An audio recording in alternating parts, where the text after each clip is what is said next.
सत्याग्रह। आपके साथ हूं मैं दीपा फिलहाल। नमस्कार, मैं हूं अवधेश। स्वागत है आपका सबसे दमदार न्यूज बुलेटिन सत्याग्रह में।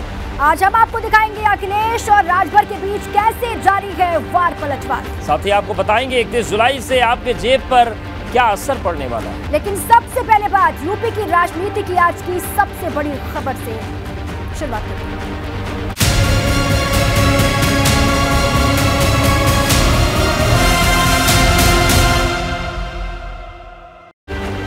लोकसभा चुनाव 2024 की तैयारियों में जुटी भारतीय जनता पार्टी चित्रकूट में प्रशिक्षण शिविर आयोजित कर रही है, जिसमें लोकसभा चुनाव के टारगेट सेट किए जा रहे हैं। एक तरफ भाजपा चित्रकूट में 2024 के लिए चक्रवर्ती प्लान बना रही है, तो दूसरी तरफ विपक्ष हमलावर है कि सरकार अपनी नाकामियां छिपा रही है।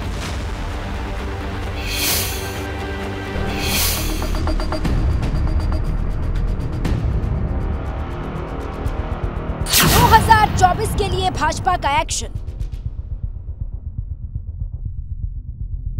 50% वाले प्लान से किसके खेमे में टेंशन।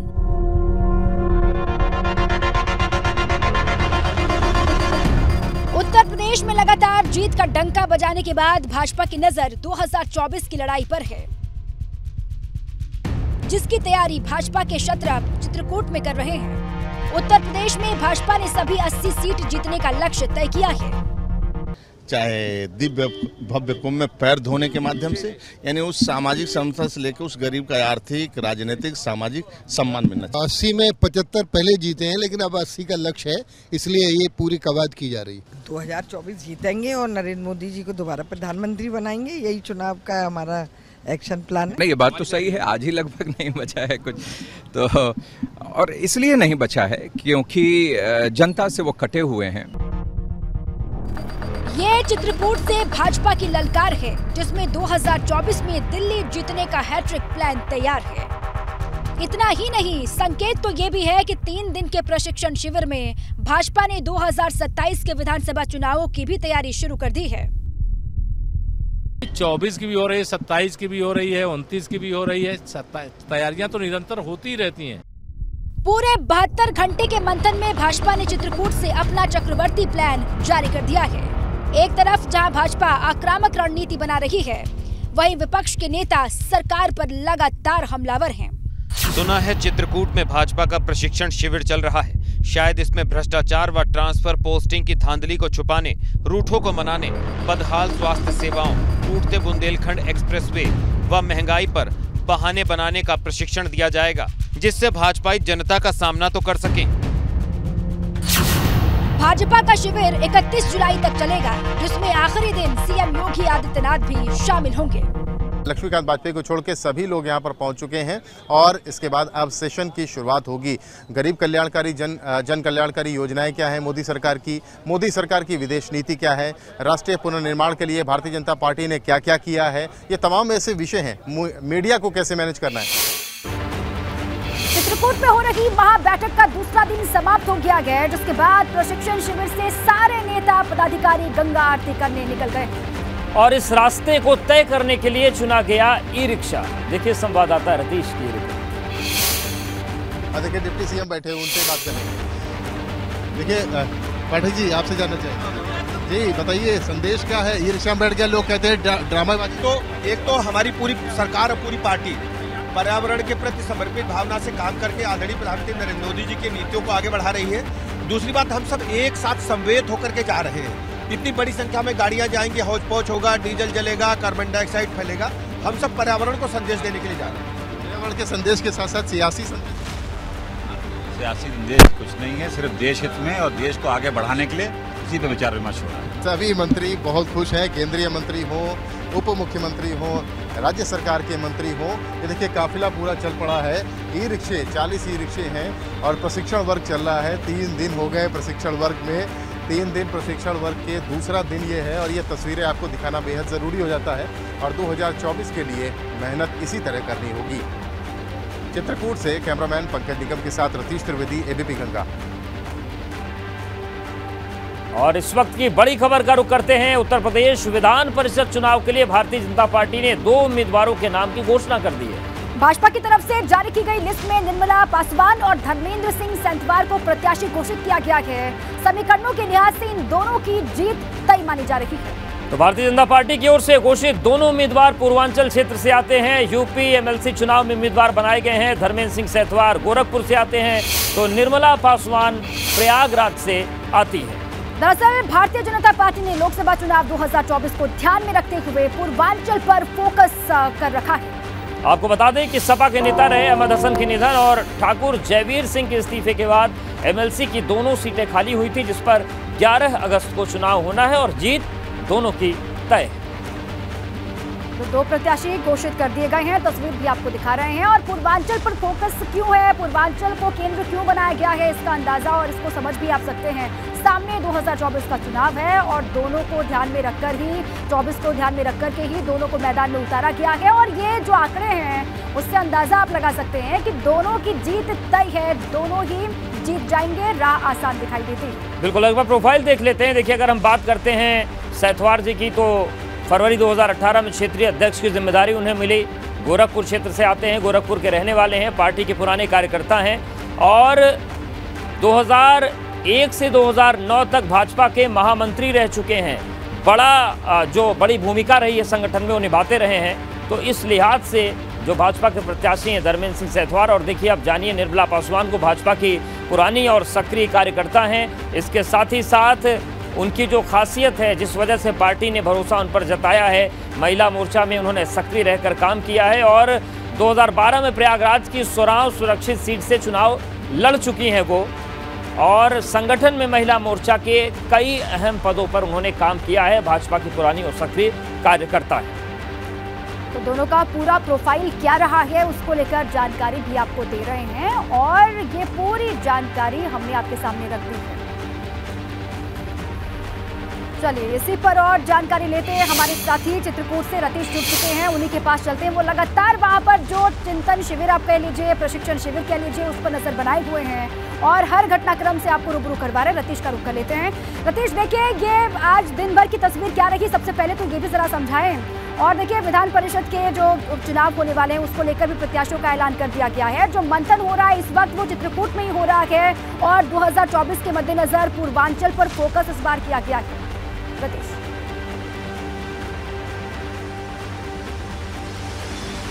हाँ बिल्कुल सही कहा आपने, ये मंथन हो रहा है और जबरदस्त मंथन है। मिशन 2024 को कैसे फतह करना है उसके लिए क्या रणनीति है और रणनीति को तय किया जा रहा है। हालांकि कोई भी नेता जिससे हमने बात करी, चाहे वो उप मुख्यमंत्री रहे हो दोनों, चाहे कैबिनेट मंत्री हो, चाहे केंद्रीय मंत्री हो, चाहे कोई पदाधिकारी हो, सभी ये कह रहे हैं कि एक प्रशिक्षण वर्ग जो है वो 3 दिवसीय, उसे रिफ्रेशर कोर्स माना जा रहा है। हालांकि कई सेशन इसके आयोजित किए गया। स्वतंत्र देव सिंह जो प्रदेश अध्यक्ष हैं उनका सेशन रहा, लक्ष्मीकांत वाजपेयी का रहा, उप मुख्यमंत्री ब्रजेश पाठक का रहा, रमापति राम त्रिपाठी का रहा, तब दिनेश शर्मा का, इन सबके सेशन हुए। और अब चित्रकूट पे आपको बता दें कि काफी तेज बारिश हो रही है। अब से कुछ देर पहले ही ई रिक्शा से रामघाट की तरफ और रामघाट पहुंचे सभी मंत्री ई रिक्शा में बैठ करके पहुंचे हैं, लेकिन यहाँ काफी तेज बारिश होने लगी है और बारिश के साथ साथ जो आरती का प्रोग्राम है वो थोड़ा सा व्यवधान उसमें उत्पन्न हो रहा है। लेकिन मंथन की अगर हम बात करें तो मंथन में निकल करके क्या सामने आ रहा है, मंथन में निकल करके ये सामने आ रहा है कि जो वोटर अब तक बीजेपी से अछूते रहे, जिनका एतबार, जिनका विश्वास हासिल करने में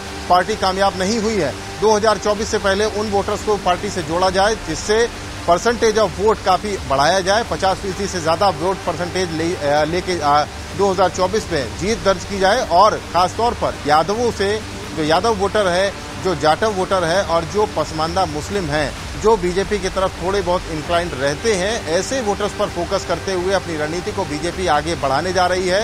ये स्पष्ट हो गया है। धर्मपाल सिंह जो कैबिनेट मंत्री हैं उत्तर प्रदेश सरकार में, उनसे जब हमने बात की तो उन्होंने इस बात को माना और साफ तौर पर कहा कि हाँ, इस विषय पर और इन एजेंडे पर अब भारतीय जनता पार्टी काम करने जा रही है। और भारतीय जनता पार्टी के लिए ये काफी अहम हो जाता है, क्योंकि अब वो जो जाटव वोटर है वो मायावती का माना जाता था, जो यादव वोटर है वो अखिलेश यादव को माना जाता था। जिन्होंने 2022 के विधानसभा चुनाव में वोट नहीं भी किया, उनको भी साथ लाने की कोशिश है और हर किसी को ध्यान में रख करके ही इस प्रशिक्षण शिविर में आगे बढ़ा जा रहा है। शुक्रिया आपका रतीश, पूरी जानकारी के लिए। आप नजर बनाए रखें। तो भाजपा अगर चित्रकूट में चक्रव्यूह बना रही है तो अखिलेश की साइकिल भी तैयार है। 2024 की तैयारी में समाजवादी पार्टी भी पीछे नहीं है और भाजपा के खिलाफ सपा ने गांधीगिरी वाला प्लान बना दिया है। बिल्कुल, समाजवादी पार्टी ने अगस्त क्रांति दिवस के मौके पर 9 अगस्त को गाजीपुर से देश बचाओ देश बनाओ समाजवादी पदयात्रा शुरू करने की घोषणा कर दी।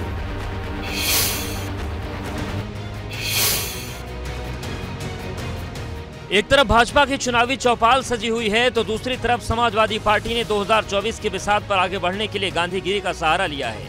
समाजवादी पार्टी के कार्यक्रम के मुताबिक पार्टी ने 9 अगस्त से देश बचाओ देश बनाओ समाजवादी पदयात्रा निकालने का फैसला किया है। यात्रा का पहला चरण गाजीपुर, बलिया, मऊ, जौनपुर, भदोही होते हुए 27 अक्टूबर को वाराणसी में संपन्न होगा। यात्रा में समाजवादी पार्टी सदस्यता अभियान, तिरंगा झंडा अभियान, नुक्कड़ सभा, जुलूस, संगोष्ठी, वृक्षारोपण और पर्यावरण के प्रति जन जागरूकता के कार्यक्रम होंगे। राज्य में समाजवादी पार्टी अब अकेले पड़ती जा रही है, लिहाजा अखिलेश यादव आक्रामक रुख दिखाकर जनता को अपने पक्ष में लाने की तैयारी कर रहे हैं। मेरा पूरा भरोसा है कि लखनऊ जनपद में ऐतिहासिक सदस्यता अभियान होगा और सबसे बड़ा होगा। समाजवादी पार्टी की ये पदयात्रा ओम प्रकाश राजभर इसी कमरे में रहकर राजनीति करने का आरोप का जवाब भी होगा, वो भी उन्हीं के गढ़ पूर्वांचल में। Bureau report, ABP Ganga. Varanasi में समाजवादी पार्टी के कार्यकर्ताओं ने एक पोस्टर जारी किया गया और पोस्टर में अखिलेश यादव को शेर दिखाया गया, लेकिन इसी पोस्टर के जरिए सुभाषपा अध्यक्ष ओम प्रकाश राजभर पर निशाना भी साधा गया है। काशी में लगे इस पोस्टर को लेकर लखनऊ तक सियासत गर्म हो गई है, क्योंकि अब सपा और सुभाषपा के बीच शुरू हो चुका है पोस्टर वॉर।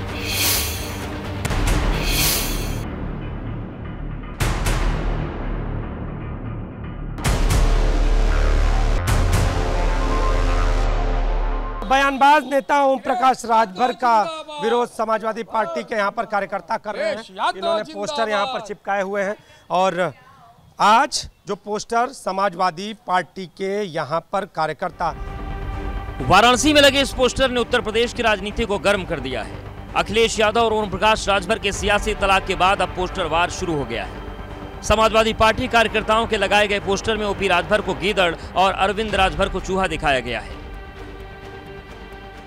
पोस्टर जारी कर रहे हैं और खुद को कहे कि अपने जो नेता हैं उनको शेर दिखा रहे हैं, बाकी अन्य को और गिदड़ और चूहा दिखा रहे हैं। अब क्या होगा? और जनता से और जमीन से जुड़े हुए नेता हैं, वो एसी वाले नेता नहीं हैं, इसलिए आए एक दहाड़ उन्होंने दिया और बाप बेटा एक चूहा की भूमिका में और एक आप देख रहे हैं गीदड़ की भूमिका में सब गायब हो गए। दरअसल जब यूपी विधानसभा चुनाव के नतीजे आए तो समाजवादी पार्टी के गठबंधन में फूल कम कांटे ज्यादा उगे। इससे पहले भी समाजवादी पार्टी ने ओम प्रकाश पर सीधा हमला बोल दिया था। देखिए, बाप बेटे सब एक नंबर के झूठे हैं, सुबह से शाम तक झूठ बोलते हैं। उनसे समाजवादी पार्टी को सर्टिफिकेट की जरूरत नहीं है। अखिलेश यादव और ओम प्रकाश राजभर के बीच जब से गठबंधन खत्म हुआ है, दोनों के बीच वार पलटवार का दौर तेज हो गया है। अब तक जिस मोर्चे पर राजभर अखिलेश को चुनौती दे रहे थे, सपा के कार्यकर्ताओं ने सुभाषपा को जवाब देना शुरू कर दिया है।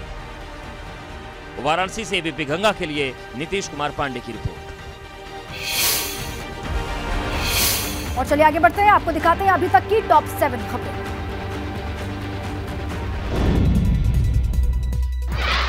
दिल्ली से सटे गुरुग्राम में बारिश से बुरा हाल, सुभाष चौक इलाके में भरा बारिश का पानी।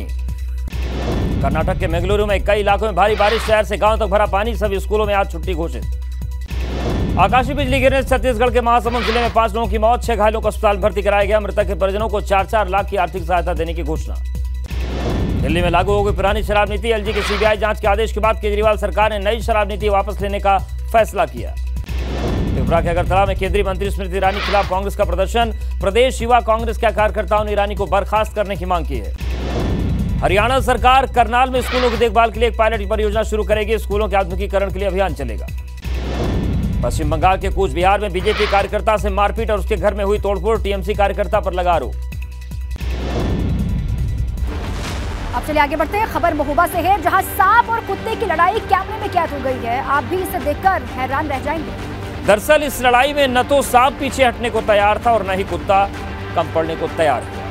लगभग आधे घंटे से ज्यादा हुई इस लड़ाई का किसी ने वीडियो अपने फोन में कैद किया, जिसमें आप साफ तौर से देख सकते हैं कि कुत्ता जहां भौंक कर अपनी ताकत दिखा रहा है तो सांप फन फैलाकर हमला कर रहा है। तो हालांकि इस तरीके के वीडियो बनाने की जो कोशिश है ये खतरनाक साबित हो सकती है।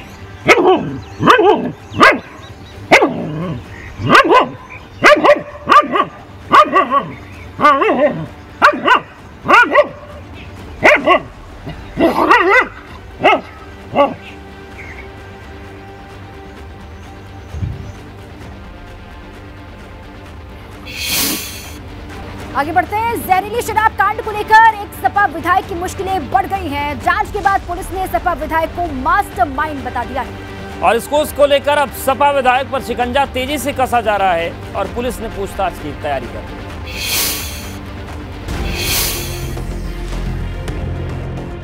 काला चश्मा और सफेद पोशाक, कोर्ट से स्टाइल में बाहर आ रहे इन माननीय का नाम है रमाकांत यादव, जो आजमगढ़ की फूलपुर पवई सीट से सपा विधायक हैं और बाहुबली के तौर पर इनकी पहचान है।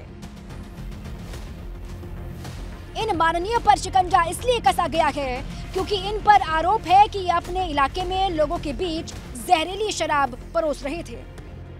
इनके खिलाफ पुख्ता सबूत मिलने के बाद पुलिस ने इन्हें जहरीली शराब कांड का मास्टरमाइंड बनाया है और अब कोर्ट ने 14 दिन की पुलिस रिमांड पर भेज दिया है। दरअसल 23 फरवरी को माहौल जहरीली शराब कांड हुआ था। जहरीली शराब से 13 की मौत हुई थी। अहिरौला थाना क्षेत्र में सरकारी ठेके की शराब पीने से मौत हुई थी। बाहुबली विधायक का भांजा रंजेश यादव ठेके का अनुज्ञापी था। सपा विधायक पर भांजे के नाम से जहरीली शराब परोसने का आरोप। मामले पर सपा विधायक के भांजे समेत 15 लोग गिरफ्तार हुए थे। अब पुलिस की विवेचना में सपा विधायक को जिम्मेदार माना गया है। जांच के बाद पुलिस का दावा है कि सपा विधायक रमाकांत यादव के खिलाफ पुख्ता सबूत मिले हैं। इसकी विवेचना प्रचलित थी। विवेचना के दौरान अभियुक्त रमाकांत यादव का नाम इस विवेचना में प्रकाश में आया। पुलिस के द्वारा बहुत साइंटिफिक तरीके से विवेचना की गई और माननीय न्यायालय से इनके रिमांड की रिक्वेस्ट की गई है। मामले में पुलिस ने अब तक 13 लोगों के खिलाफ गैंगस्टर एक्ट और 6 के खिलाफ रासुका की कार्रवाई की है। हालांकि रमाकांत के वकील का कहना है कि उन्हें फंसाया जा रहा है। जब ये बाहर थे तो उस समय तक कहीं से कोई शिकायत नहीं थी। आता रहा यार तुम्हारा। जब अंदर आ गए तो परेशान करने के लिए, हरासमेंट करने के लिए। जहरीली शराब मामले में मास्टरमाइंड बनाए गए रमाकांत यादव पर और भी कई केस दर्ज हैं, जो अभी फूलपुर पवई विधानसभा सीट से सपा के विधायक हैं और 4 बार सांसद भी रह चुके हैं। Bureau report, ABP Ganga. और चलिए अब बात करते हैं तारीख की। आपके लिए बहुत ज़रूरी खबर, जुलाई का महीना लगभग समाप्त होने को है और जुलाई खत्म होने से पहले कई अहम बदलाव होने जा रहे हैं। ये वैसे बदलाव हैं जो सीधे सीधे आपकी जेब और ज़िंदगी पर असर डालते हैं। बिल्कुल, और देखिए क्या कुछ बदलने वाला है। कल 31 जुलाई की तारीख है और ये तारीख अपने आप में खास। देखिए, इनकम टैक्स रिटर्न फाइल करने की आखिरी तारीख 31 जुलाई है। अगर अब तक आपने इनकम टैक्स रिटर्न फाइल नहीं किया है तो बहुत ज़रूरी खबर है, ध्यान से देख लीजिए।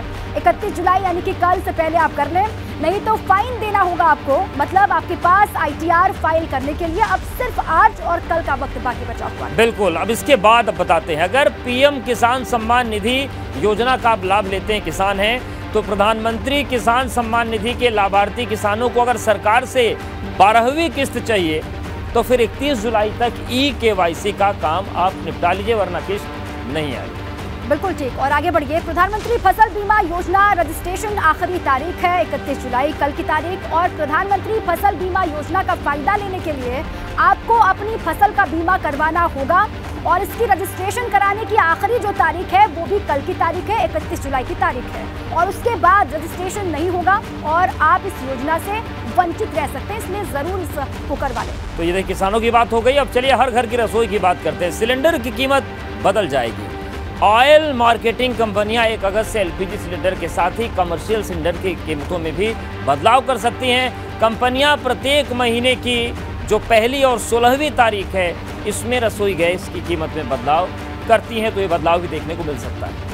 और आगे बढ़ जाइए। बात UP PET के लिए आवेदन की आखिरी तारीख की बात कर लेते हैं, वो भी कल की तारीख आखिरी है। उत्तर प्रदेश अधीनस्थ सेवा चयन आयोग के प्रारंभिक अर्हता परीक्षा की लास्ट डेट जो है वो भी कल की लास्ट डेट है, 31 जुलाई की है और उसके बाद आवेदन स्वीकार नहीं किए जाएंगे। तो देखिए ये पूरी तारीखें हैं और इन तारीखों पर क्या क्या महत्वपूर्ण है वो हमने आपको बता दिया है। तो इनमें से कोई भी काम अगर आपका छूट रहा है तो उसको आप निपटा लीजिए, वरना मुश्किलें बढ़ सकती हैं। बिल्कुल, कल की आखिरी तारीख है, इस तारीख को नोट कर लीजिए। 1 दिन का वक्त बाकी है आपके पास। कल कामों को निपटा लीजिए, वरना आगे फिर पछताना पड़ सकता है। अब तक आपने देश की संसद से लेकर यूपी के सदन में हंगामा खूब देखा होगा, लेकिन नगर निगम के सदन में तू-तू मैं-मैं से शुरू हुआ विवाद अखाड़े की वजह बन गया। बिल्कुल, दरअसल इस सदन में सिर्फ पार्षद ही नहीं थे बल्कि विधायकों को भी बुलाया गया था।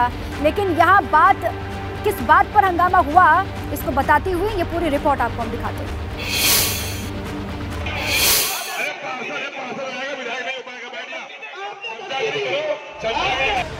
हंगामा, धमकी और नसीहतों का दौर। मिनी सदन में सपा और भाजपा के योद्धाओं की जंग। ये तस्वीर है कानपुर नगर निगम सदन की, जहां सपा विधायक इरफान सोलंकी को लेकर हंगामा हो गया।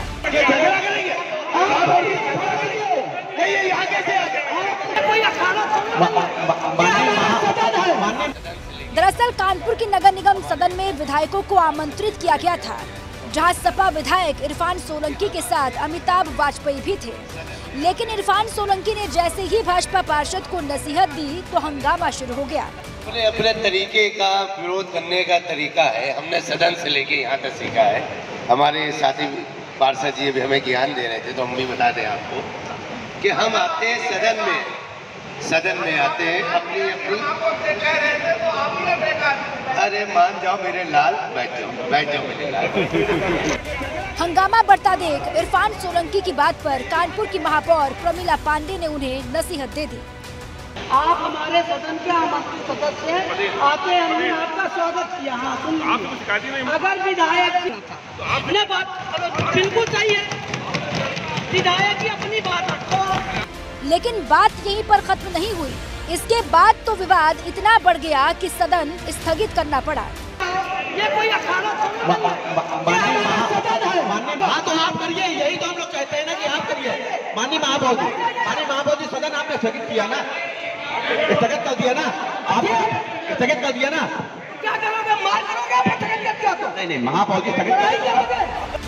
काफी देर तक चले इस हंगामे के बाद कुछ देर के लिए सदन स्थगित हो गया, लेकिन इस नोकझोंक ने सदन का पारा हाई कर दिया।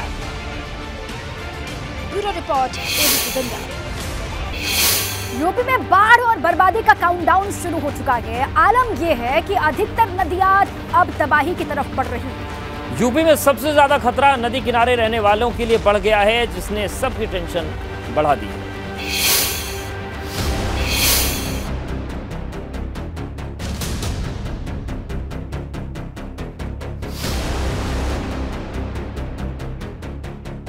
खतरे में जिंदगी, बर्बादी की आहट। पहाड़ों पर बारिश, मैदानी इलाकों में आफत। बढ़ते सैलाब से नदियों का रौद्र अवतार। बारिश बेशक पहाड़ी इलाकों में हो रही है, लेकिन उसका खौफ मैदानी इलाकों में ये तस्वीरें बयां कर रही हैं। पूरब से पश्चिम तक सैलाब का सितम है। प्रयागराज में गंगा यमुना का जलस्तर खतरे की घंटी है। नाले भी उफान पर हैं, जिसको देखते हुए लोगों को शिफ्ट किया जा रहा है।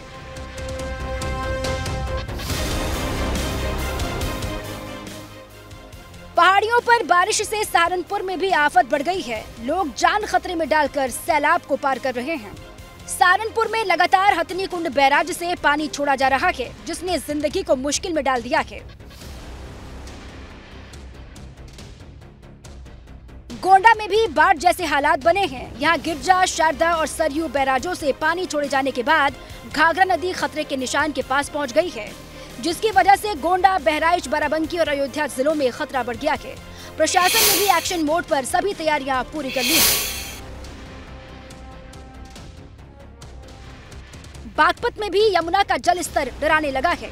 यहाँ हथनी कुंड बैराज से यमुना में पानी छोड़े जाने से मुश्किलें बढ़ गई हैं। कुछ ऐसी ही तस्वीरें बिजनौर से भी सामने आई हैं, जहां गंगा के बढ़ते जलस्तर से कुछ वक्त पहले बना मेरठ हस्तिनापुर पुल टूट गया और कई गांवों का शहर से संपर्क टूट चुका है। Bureau report, ABP Ganga.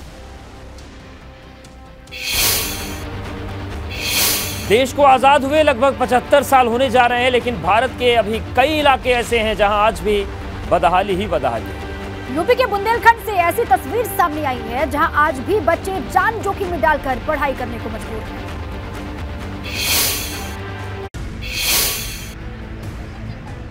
पढ़ाई के लिए खतरे में जिंदगी।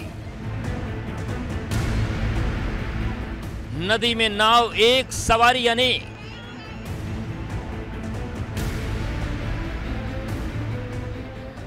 ऐसा करना जरूरी नहीं, मजबूरी है। ये तस्वीरें हमीरपुर की हैं, जहां ये बच्चे पढ़ाई के लिए नाव में बैठकर नदी पार कर रहे हैं, लेकिन ये अनजान हैं कि एक चूक जिंदगी पर भारी पड़ सकती है। दरअसल ये खतरा हमीरपुर के झियोली गांव में रोजाना उठाया जाता है, जहां पढ़ाई की मजबूरी में छात्र हमेशा से चंद्रावल नदी को पार कर जाते हैं और पैसों के लालच में एक ही नाव में कई लोग सवार रहते हैं, जो किसी बड़े खतरे से कम नहीं। क्योंकि अब से कुछ साल पहले छात्रों से भरी नाव नदी में पलट गई थी। हालांकि वक्त रहते छात्रों का रेस्क्यू होने से उनकी जान बच गई, लेकिन उसके बाद भी प्रशासन ने ध्यान नहीं दिया और ये छात्र आज भी मजबूरी में ऐसे ही पढ़ाई के लिए जाते हैं। Bureau report, ABP Ganga. एक तरफ जहां महादेव की नगरी में गंगा ने टेंशन बढ़ा दी है, गंगा किनारे मंदिर कार्यालय डूबने की कगार पर हैं, लेकिन यहाँ वीआईपी कल्चर हावी है। दरअसल प्रशासन ने गंगा में नाव पर रोक लगा दी है, लेकिन एक अभिनेता के लिए नियम बदल दिए गए। क्या है पूरी कहानी, देखिए।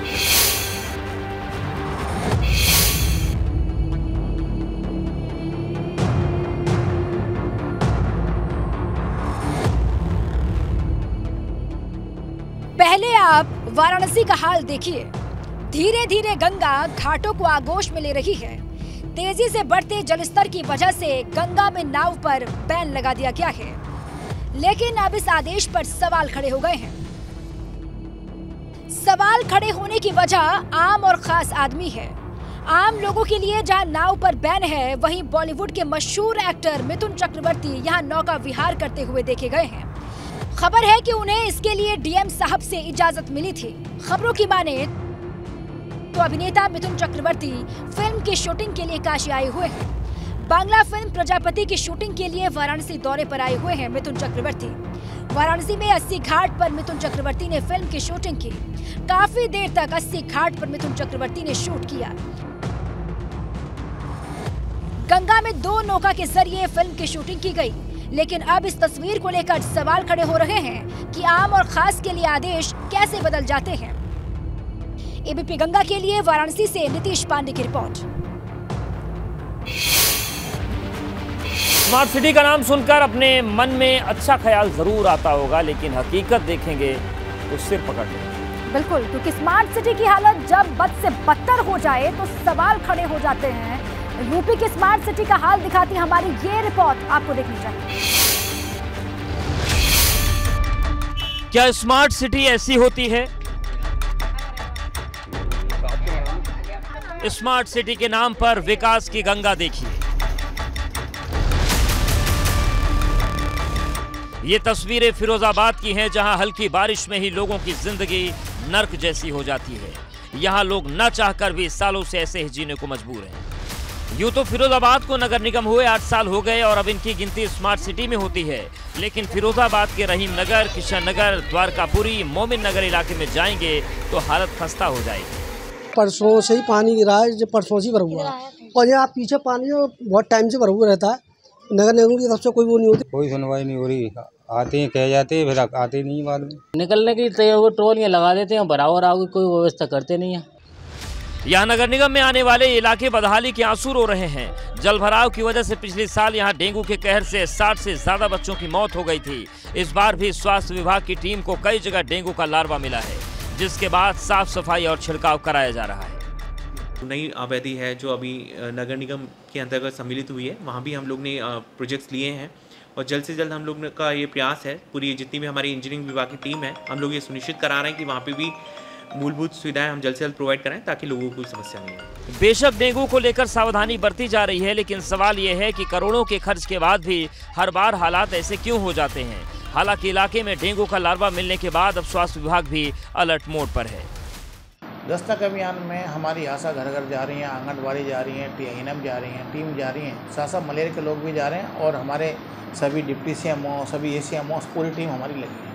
जल भराव, गंदगी और डेंगू की समस्या हर साल होती है। इनके नाम पर करोड़ों का बजट भी खर्च होता है, लेकिन हकीकत में जो हालात हैं उनसे तो यही लगता है कि यहाँ विकास नहीं विनाश होता है। एबीपी गंगा के लिए फिरोजाबाद से कृष्णा की रिपोर्ट। अब आपको यूपी में बारिश से बदहाल हो चुके कुछ और शहरों की तस्वीर दिखाते हैं, जिनसे आप सरकारी दावों की हकीकत का अंदाजा लगा सकते हैं। 3 तस्वीरों के जरिए सारे हालात समझिए। लखनऊ में मात्र आधे घंटे की बारिश में बड़ी बड़ी बैठकों और दावों की पोल खोल दी। यहाँ सिविल अस्पताल से मुख्यमंत्री आवास की तरफ जाने वाले रास्ते पर जलभराव से लंबा जाम लग गया। हालांकि राजधानी लखनऊ में इस जलभराव को लेकर जल निकासी की जा रही है, लेकिन ये दावों की पोल खोलने वाली तस्वीर है। वहीं इटावा में लगातार हो रही बारिश से शहर की सड़कें और गलियां जलमग्न हो गई। इटावा से कानपुर की तरफ जाने वाले कालपी सर्कुलर रोड पूरी तरह से पानी पानी हो गया। नगर पालिका के दावे फेल हो गए। और देखिए उधर सोनभद्र में बारिश की वजह से परिषदीय विद्यालय पानी पानी हो गया है, जिसकी वजह से बच्चों की पढ़ाई भी बाधित होती है। ये तस्वीरें रॉबर्ट्सगंज विकास खंड की बताई जा रही हैं। और चलिए फटाफट देख लेते हैं अब तक की टॉप 7 खबरें। जम्मू कश्मीर के बारामूला में आतंकियों से मुठभेड़। जानकारी के मुताबिक सुरक्षा बलों ने 2 आतंकियों को घेरा। एक आतंकी के विदेशी होने का शक। कैश कांड में मचे बवाल के बाद ममता बनर्जी का बड़ा फैसला। कैबिनेट में होगा फेरबदल। 5 चटर्जी के बाद आरोपों में घिरे कई और मंत्रियों पर गिर सकती है गाज। कर्नाटक के प्रवीण नेटारू हत्याकांड में शुरुआती जांच के बाद बड़ा खुलासा। प्रवीण को पहले से जानता था आरोपी। प्रवीण के पिता के पोल्ट्री फार्म में काम कर चुका है आरोपी शफीक। हिमाचल प्रदेश के बैजनाथ विधानसभा क्षेत्र में सीएम जयराम ठाकुर ने मुख्यमंत्री शगुन योजना के लाभार्थियों को सम्मानित किया। कई और परियोजनाओं की शुरुआत की। पश्चिम बंगाल के सिलीगुड़ी में आशा कार्यकर्ताओं का महाकुमा परिषद ऑफिस के सामने धरना प्रदर्शन। बकाया राशि के तुरंत भुगतान की मांग। एमपी के इंदौर में 3 लोगों ने कथित तौर पर डिलीवरी बॉय की चाकू मारकर हत्या की। शहर के करोल बाग इलाके की यह घटना। मुंबई में फिल्म अभिनेता रसिक दवे का निधन। रसिक दवे को महाभारत के कैरेक्टर नंदा के लिए जाना जाता था। हालांकि उन्होंने कई गुजराती नाटकों, गुजराती फिल्मों में भी काम किया था। अब एक ऐसी खबर जो यूपी के लोगों से जुड़ी हुई है, आपसे जुड़ी हुई है। यूपी के स्वास्थ्य सेवाओं में ऐतिहासिक बदलाव की तैयारी है। ये बदलाव ऐसा होगा कि इमरजेंसी में सिर्फ एक कॉल काफी होगी। इस रिपोर्ट में आपको बताएंगे कि आपके शहर में कब तक ये बदलाव होने जा रहा है।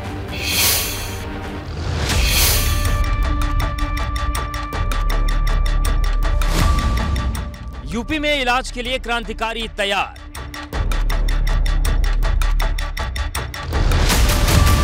स्वास्थ्य सेवाओं में ऐतिहासिक बदलाव होगा।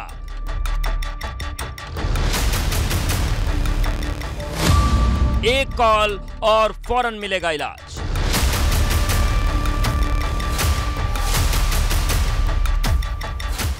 यूपी में आए दिन स्वास्थ्य सेवाओं को लेकर सवाल उठते हैं। सरकारी अस्पतालों में बदहाली किसी से छिपी नहीं है, लेकिन अब योगी सरकार ऐतिहासिक बदलाव करने के मूड में है, जिसको लेकर बड़ी तैयारी चल रही है। यूपी में लाइव इमरजेंसी मॉनिटरिंग सिस्टम लागू होगा। इमरजेंसी में एक कॉल पर एम्बुलेंस आएगी, इलाज मिलेगा। कोविड कमांड सेंटर की तर्ज पर इमरजेंसी सेंटर बनेगा। एम्बुलेंस और ट्रेंड टेक्निकल स्टाफ में भी बढ़ोतरी की जाएगी। दिसंबर 2026 तक के लिए रणनीति बनाई जा रही है। इस सिस्टम के तहत इमरजेंसी में भागदौड़ नहीं करनी पड़ेगी, जिसके लिए अब बड़े स्तर पर बदलाव होगा। मिड टर्म पॉलिसी के तहत कॉल सेंटर और मोबाइल ऐप तैयार होंगे। 4L1, 4L2, 4L3 के इमरजेंसी चिकित्सा केंद्र तैयार होंगे। वहीं दूसरे चरण के तहत लॉन्ग टर्म पॉलिसी के तहत 4000 एम्बुलेंस काम करेंगी। 9 लेवल 1, 10 लेवल 2, 27 लेवल 3 के अस्पताल तैयार होंगे। 47 मेडिकल कॉलेज में ट्रामा सेंटर खोले जाएंगे। दिसंबर 2023 तक अस्पतालों को अपग्रेड किया जाएगा। SGPGI, गोरखपुर, कानपुर, मेरठ में मेडिकल कॉलेज को अपग्रेड किया जाएगा। कन्नौज, बदायूं, अयोध्या, जिम्स, नोएडा भी अपग्रेड होंगे। शाहजहांपुर, फिरोजाबाद, बहराइच, बस्ती में अपग्रेड होंगे। बाकी मेडिकल कॉलेज दिसंबर 2026 तक अपग्रेड किए जाएंगे। इसके बड़े बदलाव के लिए यूपी सरकार WHO और एम्स की मदद लेगी। इस नए सिस्टम के तहत हर साल 3 लाख मरीजों का इलाज होगा। अब से लगभग 4 साल बाद पूरी योजना धरातल पर उतारने का लक्ष्य है। Bureau report, ABP Ganga.